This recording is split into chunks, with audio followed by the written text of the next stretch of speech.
Hey guys, so I've attempted this video a few times this morning and I've had quite a few issues with technical issues, so let's see if we can get it done. Obviously in the group I've kind of talked to you guys and said I'm going to be I've been working on my strategy a little bit and trying to find something that isn't trading reversals so much, and I've been working on something using my concepts to be able to trade with the trend as well, because what I've found is that my strategy is incredible. Like, you'll be able to see here, even on EURAUD, you get massive trades like 16R. This is most likely going to hit, and we're also looking at a second position here to be able to move up there as well. The problem is, and one of the main problems is that, one, not everybody is able to trade high risk to reward trades because they're mentally hard to trade. Two is that also you have to be aware of when the trade, you have to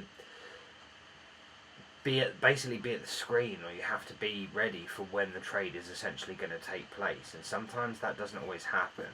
So even if we look here, this trade was placed at, I think, roughly around 8 o'clock at night, and the main reason for this trade is, one, because we had the higher time frame trendline break, and I know what this pair is like.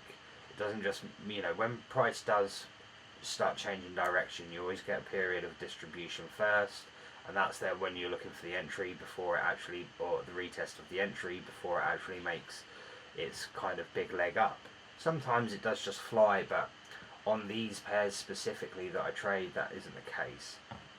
So, being able to be at that position, or be in front of the chart, is so difficult, because you might be busy, maybe you're at a family do, maybe you're asleep. A lot of these AUD positions happen across Asia. Sometimes you're not able to place the limit order like I've got at this level here. Because that break and the retest actually happens across Asia before it makes the big move up. And from what I've found,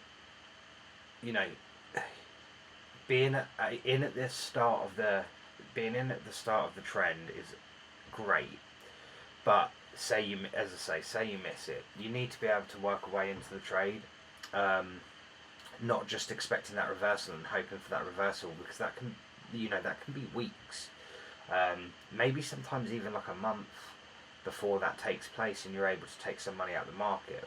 And for me personally, that leads to bad trading decisions, and poor trading decisions where I might resort to support and resistance on pairs that I don't really trade, like I had been on Great British Pound USD. So I found that over the period of this year I've been incredibly profitable, and we went into a period of consolidation due to Trump's tariffs, and I just was not able to trade. I was not able to get setups. I had a very, very break-even month on throughout the start of throughout April, and then May I just went on a huge losing streak. And when you've got people following you and you've got people listening to you and what you say, I feel so bad when that happens.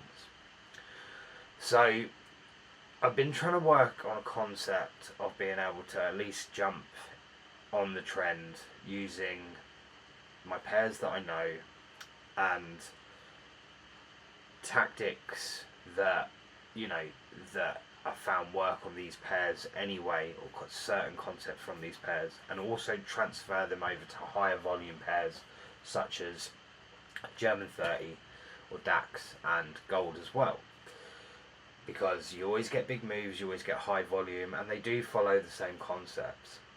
The difference with German 30 and with gold is that you get big clean moves, and you also know the general direction, which is you want to be buying them. So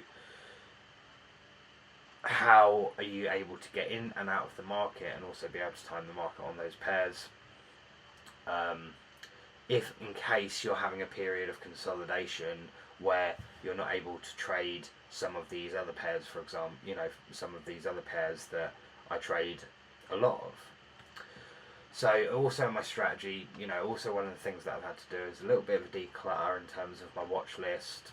As I say, I started moving outside of my strategy a little bit. I know that I only short these pairs, and even so, not so much AUD and NZD CHF anymore. I'm going to keep. I was going to delete them, but I'm going to keep them on there because they do sometimes provide. I've not lost money on them. I've made quite a decent amount of money on them, so I've decided to kind of keep them on, although they don't work as well as like USD CHF and CAD CHF do, although CAD CHF is a massive consolidation. But anyway, getting back to the point, I've had to make some adjustments because of for my strategy, and also take into account that not everybody is able to trade these kind of higher risk to reward setups, and also as well, I've just generally wanted to improve my win rate. My win rate is roughly between anywhere between 30 and 50%. Although I've had days where I've had a 17% win rate, I've still walked away with £4,000 from the market, but that day's been extremely stressful. Also, if you're trading props, which I'm now just moving into, just trading props, not live capital. It's if you have that extended if you have that losing streak, for example, where you're risking 1% and you do lose 5 trades in a day, or say you lose 4 trades in a day, and it's going to be the 5th one that is successful, you can't take that risk because you've got a daily drawdown of 5%. Then you're also then in general drawdown on your account if your account's not in profit. And it's a lot harder. So from what I've kind of seen on Instagram, and I hate to use Instagram as an example, but from the guys that I've seen extracting a lot of money from the market are generally using lower risk to rewards, with a higher win rate, and better strategy, and different strategy. So the 3 things that I've wanted to focus on the past month are: 1, being able to trade when I'm not able to trade; 2, being able to jump on a trend if you're not on at the start of it; and 3, being able to increase the win rate, increase my win rate as I'm just now moving into only trading prop firms and working on building my equity up. So let's go into it, right? We're gonna just stick with Euro AUD, okay? As I say, I've caught this move. I know this pair very well. I know that we had the higher time frame trendline break, and that we were going to come down and we were going to test this low before we moved up. And also, I knew the fundamentals with the Royal Bank of Australia dropping their interest rates and also having a bad economy at the same time. This is one of the reasons why it's been so weak in the first place, okay? It's on top of tariffs, but it's mainly been people anticipating this rate drop in May.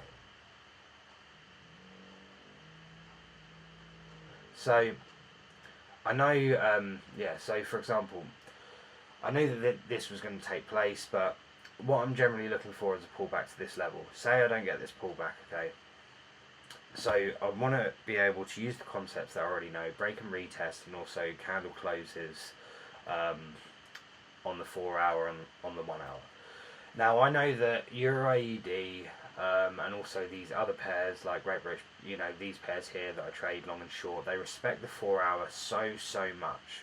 They respect the hourly, but they respect the 4 hour more. Most pairs, obviously all pairs do because of the volume, but these pairs specifically, when you're looking to be able to get into the trades, you have to follow the 4 hour first. When you get the 4 hour closes above the level, then and the market structure shift, then it's going to go. So this trade this morning that I marked up, right? If we go down to the hourly, we can see that this is actually a mess. We know that this is a mess. On the 4 hour, we had the move up. We know that price is bullish, so we want to be able to jump in the trend. When we got that close above, what I was looking for next, and this did hit, this did actually hit take profit.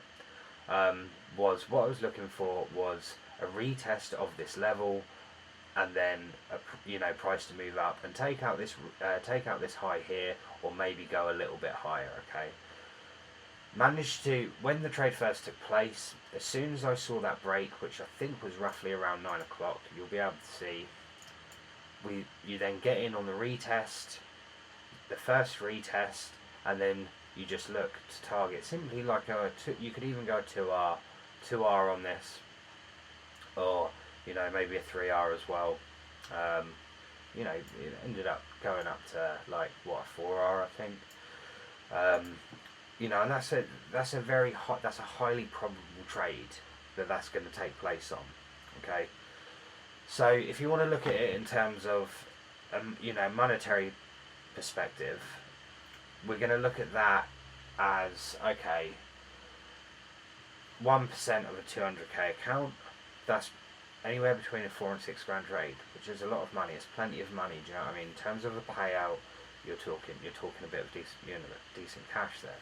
And that's if you missed this trade on Monday. At least we've still got this trade here. And then say, for example, price doesn't come down and retest this level.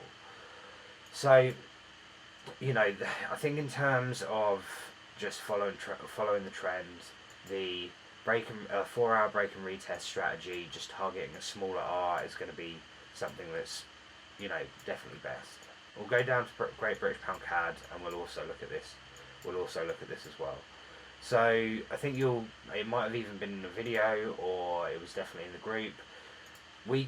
I called this pivot point. Literally, I think I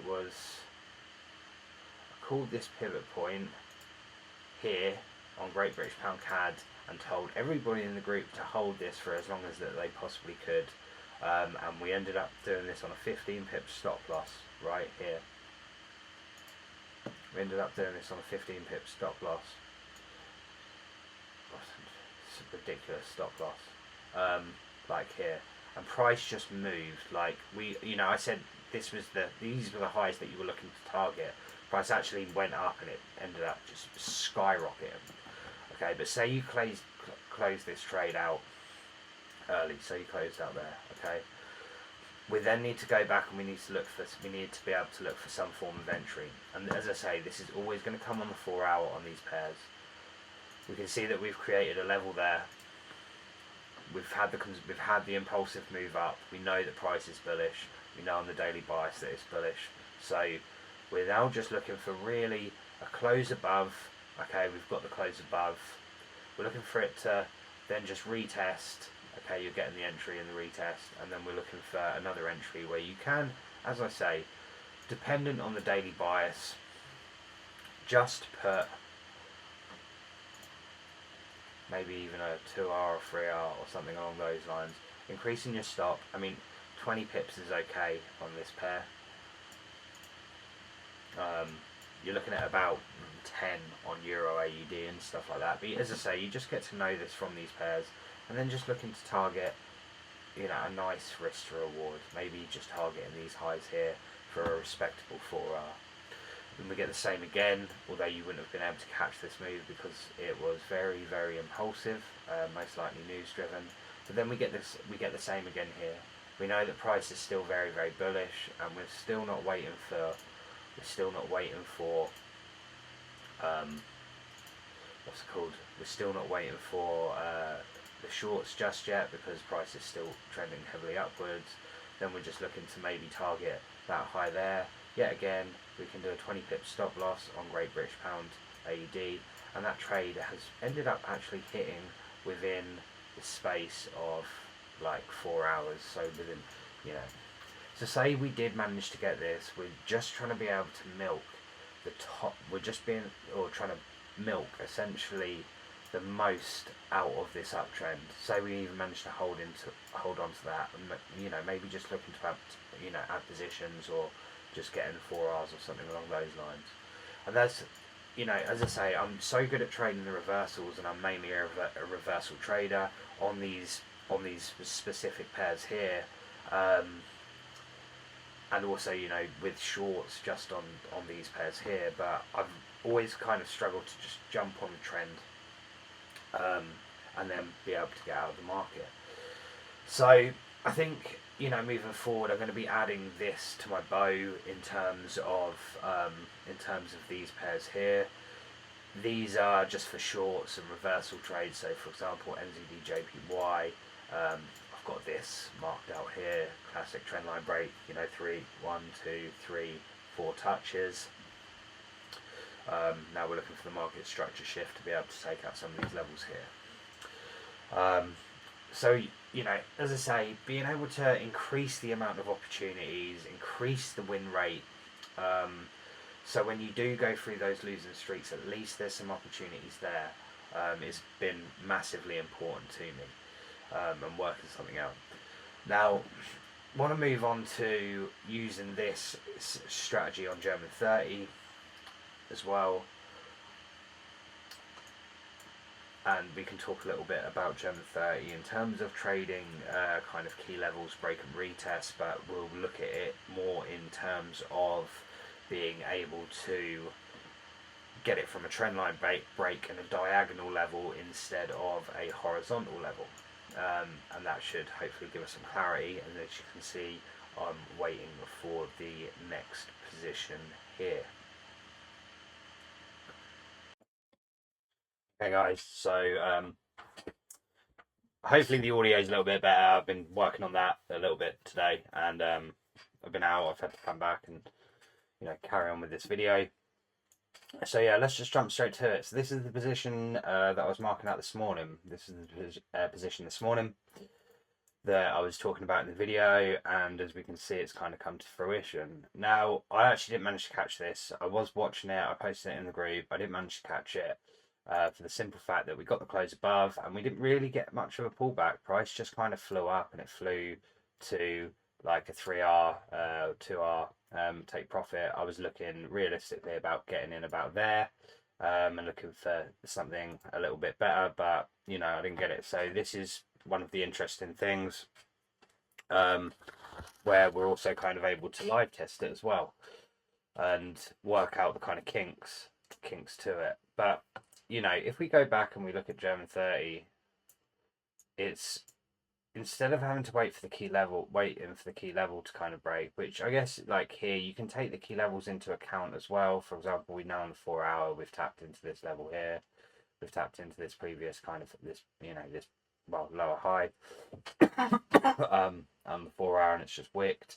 So you can take those into consideration as well. But if you just want to keep it really, really simple, the more you go back and the more you kind of test this, the more you see it works. Sometimes you might be in the trade for a little while.